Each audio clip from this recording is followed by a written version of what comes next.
Kattakada നെട്ടുകാൽത്തേരിയിൽ BrahMos missile നിർമ്മാണ കേന്ദ്രത്തിന് അനുമതിയായതോടെ പിറന്നത് പുതുചരിത്രമാണ്. ജയിൽ വകുപ്പിന്റെ സ്ഥലം കൈമാറാൻ സുപ്രീം കോടതി അനുമതി നൽകിയതോടെ വലിയ സന്തോഷത്തിലാണ് നാട്ടുകാരും. അഗസ്ത്യമല നിരകളിൽ നെയ്യാർ ഡാമിനോട് ചേർന്നാണ് അനുമതി ലഭിച്ച പദ്ധതി പ്രദേശം.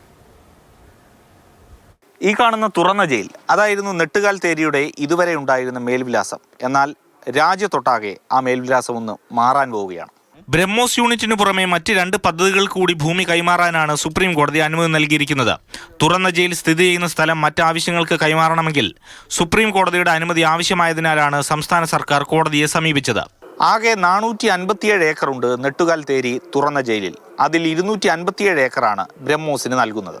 നാഷണൽ ഫോറൻസിക് സയൻസ് യൂണിവേഴ്സിറ്റിക്ക് വേണ്ടി 32 ഏക്കർ, ആഭ്യന്തര മന്ത്രാലയത്തിന് കീഴിലുള്ള സശസ്ത്ര സീമാ ബെൽ ബറ്റാലിയന്റെ ഹെഡ്ക്വാർട്ടേഴ്സ് സ്ഥാപിക്കാൻ 32 ഏക്കർ ഭൂമിയും ബ്രഹ്മോസ് പദ്ധതിക്ക് പുറമെ കൈമാറും.